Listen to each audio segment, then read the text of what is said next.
Breaking news చూస్తున్నాం. Japan లో పెను విపత్తులు సంభవిస్తున్నట్టుగా సూచనలు కనిపిస్తున్నాయి. గత 2 రోజులుగా పరిస్థితి చూస్తుంటే టోక్యోలో భారీ వర్షాలు పడుతున్నాయి. వర్షాలు వరదలతో జపాన్ అల్లకల్లోలమవుతోంది. మనుషులు కింద పడిపోయే విధంగా భీకరంగా గాలులు వస్తున్నాయి. జూలై 10న గంటలోనే 100 మిల్లీమీటర్లకు పైగా వర్షపాతం నమోదైంది. మొగురో నది ఉప్పొంగి ప్రవహిస్తోంది. మరోవైపు కుష్యోలోని పేలిన షిన్మోడాకే అగ్నిపర్వతంతో భయాందోళన నెలకొంది. 6.7 కిలోమీటర్ల ఎత్తులో బూడిద వెల్లువల పైకి లేచింది. 2018 తర్వాత షిన్మోడాకే అగ్నిపర్వతం ఒక్కసారిగా బద్దలైన పరిస్థితి. టోక్యో ప్రజలు బిక్కుబిక్కుమంటూ కాలం గడుపుతున్నారు. విజువల్స్లో మనం చూస్తున్నాం. ప్రపంచవ్యాప్తంగా జపాన్ గత నెల రోజులుగా వార్తల్లో నిలిచిన విషయం తెలిసిందే. జూలై 5వ తారీఖు జపనీస్ బాబా వంగగా ప్రసిద్ధి చెందిన రియో టాట్సుకి పెను విపత్తు జపాన్ను కుదిపేస్తుందని చెప్పిన నాటి నుంచి అందరూ కూడా జపాన్ వైపే చూస్తున్నారు. రియో టాట్సుకి చెప్పినట్టు సునామీ కానీ ప్రళయం కానీ ఏమీ రాలేదు జూలై 5వ తారీఖు. కానీ జపాన్లో ప్రస్తుతం జరుగుతున్నటువంటి పరిణామాలు చూస్తే ఆందోళన కలిగిస్తున్నాయి. మొన్నటి వరకు టొకారా ద్వీపాలలో 1000 కంటే ఎక్కువగా భూకంపాలు వచ్చాయి. వాటిలో కొన్ని పెద్దవి కూడా ఉన్నాయి. ఈ వరుస భూకంపాలు ఆ దీవుల్లో నివసించే ప్రజలకు కంటి మీద కొనుక్కు లేకుండా చేసిన పరిస్థితి. ఇంతలోనే ఇప్పుడు మళ్ళీ భారీ వర్షాలంటే ఏదో ఒక మోస్తరుగా ఒక చిన్న భారీ వర్షాలు కాదు, అతి భారీ వర్షాలు జపాన్ రాజధాని టోక్యోను అతలాకుతలం చేసేస్తున్నాయి. ఇటీవల కురుస్తున్న రికార్డు స్థాయి వర్షాలకు టోక్యో నీట మునిగింది. భారీ వర్షాలకు తోడు భీకర గాలులు కూడా తోడు కావడంతో జనజీవనం అతలాకుతలమైంది. జూలై 10వ తేదీన టోక్యోలోని నెరిమా సుగినామి వంటి ప్రాంతాలలో గంటలోనే 100కు పైగా మిల్లీమీటర్ల వర్షపాతం నమోదైందంటే అక్కడ ఎంతటి పెను భారీ వర్షాలు కురుస్తున్నాయో అర్థమవుతుంది. ఈ భారీ వర్షాలకు అక్కడ స్థానికంగా ఉన్నటువంటి మొగురో నది ఉప్పొంగి ప్రవహించడంతో ప్రజలంతా గ్రౌండ్ ఫ్లోర్స్ను పూర్తిగా ఖాళీ చేసి పై అంతస్తులకు వెళ్ళిపోయారు. భీకర గాలులకు మనుషులు కింద పడిపోతున్నటువంటి దృశ్యాలు స్క్రీన్ మీద మీరు చూస్తున్నారు. షాపింగ్ మాల్స్లో ఎస్కలేటర్ మీద కూడా వరద నీరు జలపాతాన్ని తలపించే విధంగా పారుతుందంటే ఏ స్థాయిలో అక్కడ వర్షపాతం నమోదవుతుందో చూస్తున్నాం. డ్రైనేజీ వ్యవస్థ దెబ్బతిని భారీగా వరద వచ్చేస్తుంది, ఇళ్లలోకి వచ్చేస్తుంది, షాపింగ్ మాల్స్లోకి వచ్చేస్తుంది, జనావాసాల్లోకి వచ్చేస్తుంది, గ్రౌండ్ ఫ్లోర్లు మునిగిపోయి పై వరకు వాటర్ వచ్చేస్తున్నాయంటే భయంకరమైనటువంటి దృశ్యాలు జపాన్లో ప్రస్తుతం కనిపిస్తున్నాయి. అక్కడ చూడండి, అక్కడ అన్నీ ఎలా కొట్టుకుపోతున్నాయో. ఇక్కడ మన గాలులు కూడా ఎంత భీకరంగా వస్తున్నాయో స్క్రీన్ మీద విజువల్ చూస్తుంటే అర్థమవుతుంది. పూర్తిగా గొడుగులు, టెంట్లు, ఆ మనుషులు కూడా కొట్టుకుపోయే పరిస్థితుంది. ఒక్కసారి ఆ విజువల్ చూడండి. పెద్ద ఎత్తున అక్కడ భారీగా వర్షపాతం నమోదవుతుంటే పాటుతూ భీకరమైనటువంటి గాలులు వస్తున్నాయి. టోక్యో నగరం పూర్తిగా అతలాకుతలం అయిపోతుంది. భారీగా వర్షాలు పడుతున్నాయి. షాపింగ్ మాల్స్ పూర్తిగా వాటర్తో మునిగిపోతున్నటువంటి పరిస్థితుంది. ఎక్సలేటర్లు కూడా వాటి మీద నుంచి ఒక వరద ప్రవహిస్తుందంటే అక్కడ ఎలాంటి భయానకమైనటువంటి పరిస్థితులు ఉత్పన్నమయ్యాయి అనేది కూడా చాలా స్పష్టంగా అర్థమవుతుంది. డ్రైనేజీ వ్యవస్థ దెబ్బతిని భారీగా వరద విపరీతంగా పారుతున్నటువంటి పరిస్థితి. ముఖ్యంగా అక్కడ క్యుషులోని షిన్మోడాకే అగ్నిపర్వతం ఒక్కసారిగా బద్దలైంది. 2018 తర్వాత షిన్మోడాకే అగ్నిపర్వతం బద్దలవటం ఇదే ఫస్ట్ టైం. అది పేలాక 6.7 కిలోమీటర్ల ఎత్తులో బూడిద ఏ విధంగా వెదజల్లుతుందో స్క్రీన్ మీద మీరు చూస్తున్నారు. షిన్మోడాకే పర్వతం ఒక్కసారిగా పేలిపోయింది. అగ్నిపర్వతం ఒక్కసారిగా పేలిపోయి పెద్ద ఎత్తున మంటతో కూడినటువంటి పొగ, బూడిద పైకి ఏ స్థాయిలో వెదజల్లుతుందో స్క్రీన్ మీద మీరు చూస్తూ ఉన్నారు. చాలాసార్లు భూకంపాలు, అతిపెద్ద భూకంపాలు వచ్చేటప్పుడు, సునామీ వచ్చే ముందు ఇలాంటి సంకేతాలు కనిపిస్తాయని ఆల్రెడీ జపాన్ అక్కడ బాబాగా పేరుగాంచినటువంటి బాబా వంగ, అక్కడ జ్యోతిష్యం చెప్పేటువంటి బాబా వంగ రియో టాట్సుకి ఎవరైతే ఉన్నారో ఆమె చాలా స్పష్టంగా తన బుక్లో రాసినటువంటి పరిస్థితి.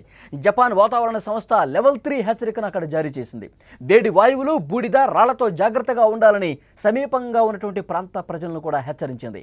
ఈ పరిణామాలు జపాన్ వాసుల గుండెల్లో పరుగులు పెట్టిస్తున్నాయి. రియో టాట్సుకి చెప్పినట్టు జరగకపోయినా తాజా విపత్తులు మాత్రం దానిలో భాగమనే అభిప్రాయం చాలామంది వ్యక్తం చేస్తూ ఉన్నారు. రియో టాట్సుకి జపాన్ బాబా వంగగా పేరుగాంచినటువంటి ఆమె ఏం చెప్పిందో కూడా ఒక్కసారి గుర్తు చేసుకుంటే జూలై 5వ తారీఖు ఒక భారీ ప్రళయం జపాన్ని అతలాకుతలం చేయబోతుందని చెప్పి చాలా స్పష్టంగా ఆ బుక్లో రాసింది. అయితే జూలై 5వ తారీఖు ఏం జరగబోతుంది? గతంలో కొన్ని జరిగినవి నిజమైనవి కదా. ఇక్కడ ఇప్పుడు జూలై 5వ తారీఖు ఏదో ఒకటి ప్రళయం సంభవించే అవకాశం ఉందని చెప్పి అక్కడ ప్రజలు చాలా దాన్ని తలుచుకుని ఇబ్బంది పడ్డటువంటి పరిస్థితి, దాన్ని తలుచుకొని భయాందోళనకు గురైనటువంటి పరిస్థితి. కానీ జూలై 5వ తారీఖు ఏమీ జరగలేదు. ప్రజలంతా ఊపిరి పీల్చుకున్నారు. అక్కడ టొకారా ద్వీపాలలో 1000 భూకంపాలు వచ్చినా సరే అందులో పెద్ద భూకంపాలు కొన్ని నమోదైనా సరే అక్కడ జనాభాకి ఏమీ ఇబ్బంది కలగలేదు. అక్కడ పెద్ద ఎత్తున సునామీ రాలేదు, భూకంపాలు రాలేదు పెద్ద స్థాయిలో. ఊపిరి పీల్చుకున్నారు. కానీ జూలై 5 తర్వాత పరిస్థితులు ఒక్కొక్కటిగా కొంత ఇబ్బందికరంగా మారుతున్నాయి. జూలై 5 తర్వాత ప్రజలంతా ఊపిరి పీల్చుకొని ఎవరి పనుల్లో వాళ్ళు నిమగ్నమవుతుంటే ఇప్పుడు ఒక్కసారిగా అగ్నిపర్వతాలు పేలటాలు, భారీ వర్షాలు, విపత్తులు మనం స్క్రీన్ మీద చూస్తూ ఉన్నాం. భారీ గాలులతో కూడినటువంటి భారీ వర్షాలు, వరదలు ముఖ్యంగా జపాన్ రాజధాని టోక్యోని అతలాకుతలం చేసేస్తున్నాయి. అక్కడ సాధారణ ప్రజానీకం ఎంత ఇబ్బంది పడుతున్నారో స్క్రీన్ మీద మీరు చూస్తున్నారు. సునామీ వస్తుంది అనుకుంటే వరద సునామీ వస్తుందా అంటూ ఆందోళన చెందుతున్నటువంటి పరిస్థితి ఉంది. అక్కడ చూడండి, పెద్ద ఎత్తున గాలులు. గత 30 సంవత్సరాలలో ఎప్పుడూ లేని స్థాయిలో వర్షపాతం నమోదైందంట. కేవలం 1 గంటలోనే 100 మిల్లీమీటర్ల వర్షపాతం నమోదైందని చెప్తున్నారు. షాపింగ్ మాల్స్, జనావాసాల్లో పూర్తిగా వరద నీరు చేరి చాలా ఇబ్బందికర పరిస్థితులు కనిపిస్తున్నాయి. ఇక్కడ చూడండి, ఒక షాపింగ్ మాల్ పూర్తిగా జలమయమైపోయింది, నీటిలో మునిగిపోయింది. ఎక్సలేటర్లు కూడా పూర్తిగా మునిగిపోయిన పరిస్థితుంది. షాపింగ్ మాల్ పూర్తిగా ఏ స్థాయిలో వాటర్ వచ్చేసాయి చూడండి. ఎక్సలేటర్ దగ్గర పైనుంచి కిందకి ఎక్సలేటర్ మీదుగా, మెట్ల మీదుగా ఏ విధంగా వరద ప్రవహిస్తుందో చాలా స్పష్టంగా చూడొచ్చు. టోక్యో పూర్తిగా అతలాకుతలం అయిపోతుంది. అక్కడ ఉన్నటువంటి నది ఉప్పొంగి ప్రవహించడంతో, బీభత్సమైన గాలులు రావడంతో చూడండి కారు మీద ఏ విధంగా చెట్టు కూలిపోయి పడిపోయిందో. వరద ప్రవాహం ఎంత ఉధృతంగా వస్తుందో చూడండి. అక్కడ వాహనదారులు తీవ్ర ఇక్కట్లు పడతా ఉన్నారు. అదిగోండి కారు మీద ఏ విధంగా ఒక పెద్ద చెట్టు కూలిపోయి పడిపోయిందో చాలా స్పష్టంగా విజువల్ చూస్తున్నాం. ఆ గాలుల తీవ్రత కూడా చాలా పెద్ద స్థాయిలో కనిపిస్తుంది. గొడుగు తీసుకొని ఎవరన్నా అక్కడ వెళ్తే, రోడ్డు మీదకి వెళ్తే గొడుగుతో పాటు కొట్టుకుపోయేటువంటి పరిస్థితి. అంత బలమైన గాలు, వాహనాలు కూడా కొట్టుకుపోతున్నాయి చూడండి. ఇక్కడ విజువల్లో చూడండి, గొడుగులతో సహా బయటికి కొట్టుకుపోతున్నారు. అక్కడ షాపింగ్ మాల్స్లో కావచ్చు, ఇతర క్యాంటీన్లో కూర్చున్న వాళ్ళు ఏ విధంగా ఆ గాలుల దాటికి భయపడిపోతున్నారు మనం చూస్తున్నాం. అక్కడ షిన్మోడాకే అగ్నిపర్వతం 2018 తర్వాత పెద్ద స్థాయిలో పేలిపోయినటువంటి పరిస్థితి ఉంది. ఒక పెద్ద నిప్పు రవ్వలు వెదజల్లుతూ పెద్ద సంఖ్యలో అక్కడ పొగ కూడా కొన్ని కిలోమీటర్ల వరకు వ్యాపించినటువంటి దృశ్యం మనం చూస్తున్నాం. 2018లో పేలింది, ఇప్పుడు మళ్ళీ ఒక్కసారి పేలింది. ఒకవైపు భారీ వర్షాలు, గంటలోనే 100 మిల్లీమీటర్ల వర్షపాతం నమోదవటం, పూర్తిగా అక్కడ నదులు ఉప్పొంగి ప్రవహించడం, జపాన్ రాజధాని టోక్యోను అతలాకుతలం చేసేయటం, జనావాసాల్లో ఫస్ట్ ఫ్లోర్లో కూడా వాటర్ వచ్చేసినాయంటే ఫస్ట్ ఫ్లోర్లో ఉన్న వాళ్ళు పూర్తిగా పై ఫ్లోర్లోకి వెళ్ళి తమ ప్రాణాలు కాపాడుకునే పరిస్థితి ఉందంటే ఇక్కడ ప్రజలు ఎంత భయాందోళన వ్యక్తం చేస్తున్నారంటే జపాన్ దేశానికి ఏమవుతుంది, ఎందుకు ఇలాంటి పరిస్థితి అంటూ జపాన్ వాసులు బిక్కుమంటూ కాలం గడుపుతున్నటువంటి పరిస్థితి ఉంది. ఈ మధ్యకాలంలో మనం చూస్తున్నాం, ప్రపంచంలో ఏదో ఒక మూల ఇలాంటి విపత్తులు సంభవిస్తూనే ఉన్నాయి. మొన్న టెక్సాస్ మనం చూసాం.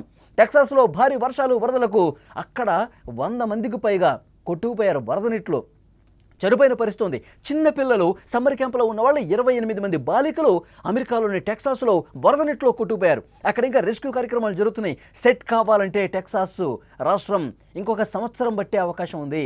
అంత భారీ విపత్తు టెక్సాస్ను ముంచెత్తిన పరిస్థితి ఉంది.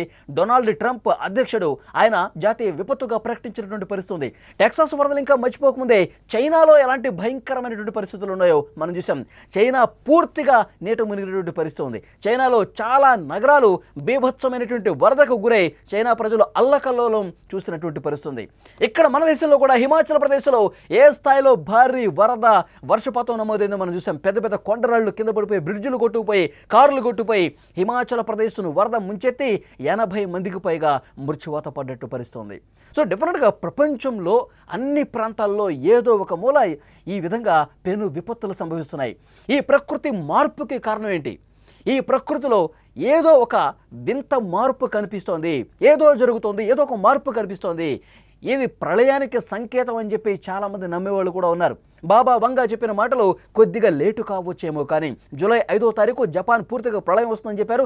అది రాలేదని చెప్పి ఊపిరి పీల్చుకోకండి. మీరు ఇంకా ఏదో ఒక గొప్ప ప్రళయానికి ఇది ఒక సంకేతంగా కనిపిస్తుందని చెప్పి చాలామంది నమ్మేవాళ్ళు కూడా ఉన్నారు. కానీ ఒకవైపు శాస్త్రవేత్తలు చెప్తున్నారు ఇది సహజంగా జరిగేటువంటి మార్పులే తప్ప, సహజంగా వచ్చేటువంటి భారీ వర్షాలు, వరదలు తప్ప ఇదేదో ప్రపంచానికి పెనుముప్పుగా పరిణమిస్తుంది, ఈ ప్రపంచం ఏదో అవుతోంది, ఇలాంటి ఆందోళన చెందాల్సిన అవసరమే లేదని చెప్పి కొంత భరోసా కల్పించే ప్రయత్నం చేస్తున్నారు. కానీ విజువల్స్లో మనం చూస్తున్నాం, ఇంతకు ముందు ఎప్పుడూ లేని విధంగా పెద్ద స్థాయిలో వర్షాలు కావచ్చు, వరదలు కావచ్చు, పెను ముప్పు కావచ్చు, ఇవన్నీ కూడా స్క్రీన్ మీద విజువల్స్ చూస్తుంటేనే అర్థమవుతుంది. ప్రస్తుతం ఈ రోజుకి ఉన్నటువంటి సమాచారం, జపాన్లో కురుస్తున్నటువంటి భారీ వర్షాలు వరదలతో జపాన్ ప్రజలు, ముఖ్యంగా జపాన్ రాజధాని టోక్యో నగరంలో ఎలాంటి భీకరమైనటువంటి భయం కలిగించే పరిస్థితులు కనిపిస్తున్నాయో విజువల్స్లో మనం చూస్తున్నాం.